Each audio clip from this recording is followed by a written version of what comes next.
दाखवत असेल तर मला वाटतं असे संत तुमच्या जीवनाचा उद्धार करू शकत. ज्ञानदेव म्हणे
करून दिली की सोपी तुका म्हणे सोपी केली वाय पाय वाट किंवा सुखरूपायचा तुझ्या कोणी सांगा.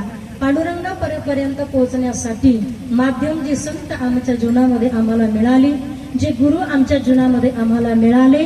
ज्ञानोबराय म्हणतात की त्यांच्या कृपेनं माझा उद्धार झाला. ज्ञानदेव म्हणे तरलो पण कुणामुळे आता उद्धारलो गुरु कृपे.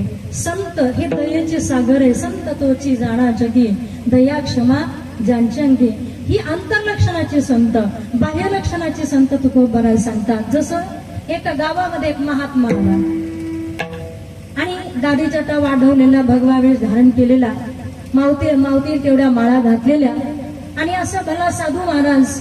गावातले लोक त्याच्या पोशाखाकडे त्याच्या वेशाकडे पाहूनच भुलत होती.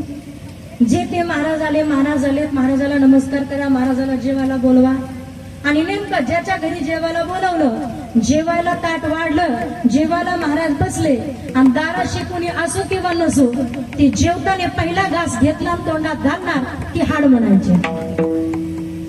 कुणी जर विचारलं महाराज असं का म्हणता तुम्ही, त्यावेळेला ते सांगायचे पंढरपूरचं कुत्र काय करतं ते मला इथून दिसतं, त्याला मी हाड म्हणतो. असं एका घरी झालं, दुसऱ्या घरी झालं, तिसऱ्या घरी झालं. एक बाई तिच्या नवऱ्यानं तिला सांगितलं म्हणे आपल्या गावात एक महात्मा आलेला आहे. म्हणे काय असं महात्मा तरी कसं आहे.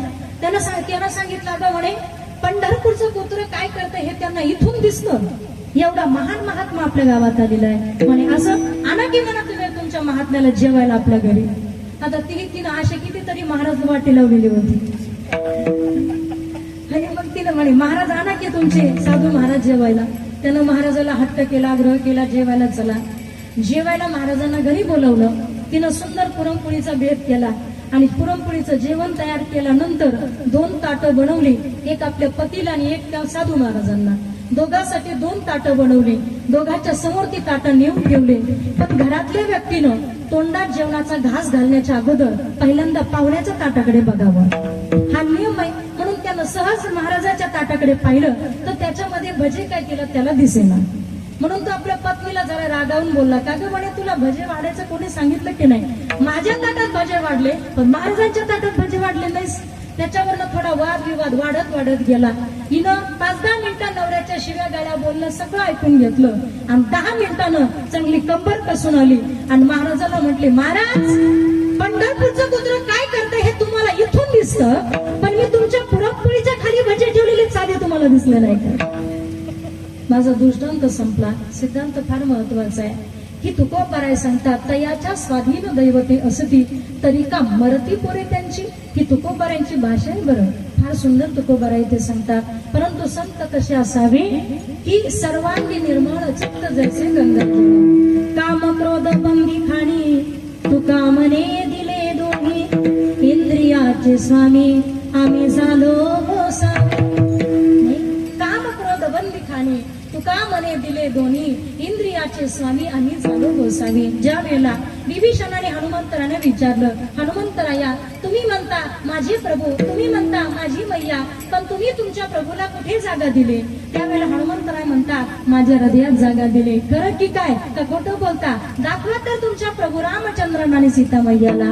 हनुमंतराय आपली हृदय फाडतात आणि हृदयामध्ये श्रीराम जानकी बैठे हैं मेरे सीने में, श्री राम जानकी बैठे हैं मेरे सीने में, देख लो मेरे दिल के नगीनों में, देख लो मेरे दिल के नगीनों में, श्री राम जानकी मेरे सीने में, श्री राम जानकी बैठे हैं मेरे सीने में. त्या हनुमंतरायाने रामचंद्र प्रभूंना आपल्या हृदयात जागा दिली आणि ज्याने भगवंताला हृदयात जागा दिली त्याचं मंदिर असं गाव नाही की जिथे हनुमंतरायाचं मंदिर नाही आहे. प्रत्येक गावात हनुमंतरायाचं मंदिर आहे.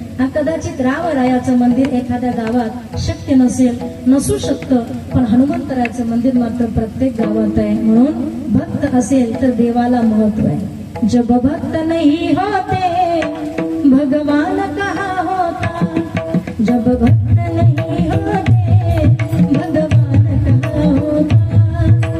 भक्त हुए लाखों और भक्ति भी करते हैं, भक्त हुए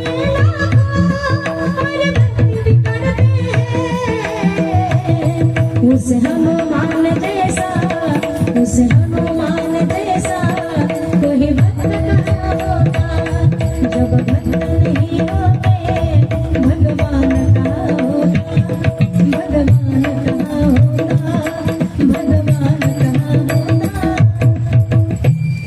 आणि मग ती संत कशी असावी? सर्वांगी निर्मळ. गंगाजळ मी मगाशी सांगितलं, गंगाजळामध्ये एखादा पापी गेला त्यानं जर स्नान केलं तर तो पुण्यवान होतो. बऱ्याचशा लोकांचा असा गैरसमज आहे की चंद्रभागेत गेल्यानंतर पाप धुवून जातं. असं जर कदाचित असतं तर मला वाटतं वर्षभर लोकांनी दरोडे टाकले असते आणि एकदा चंद्रभागेत आंघोळ करायला गेले असते. नाही, नकळत झालेलं पाप जाणून बुजून नाही. गंगाजळ असं साधन आहे, एखाद्या नकळत झालेलं पाप धुवून जातं, पण एखादा पुण्यवान जर गेला त्यानं स्नान केलं तर त्याला ते पाप चिटकत नाही. असं ज्यांचं चित्त झालेलं आहे तुकोबाराय म्हणतात, अशा संत महात्म्यांच्या दर्शनाने माझ्या जीवनातला त्रिविध ताप गेला. तुमच्याही जीवनातला त्रिविध ताप जावा असं वाटत असेल तर तुकोबाराय त्याचं उत्तर अभंगाच्या 4थ्या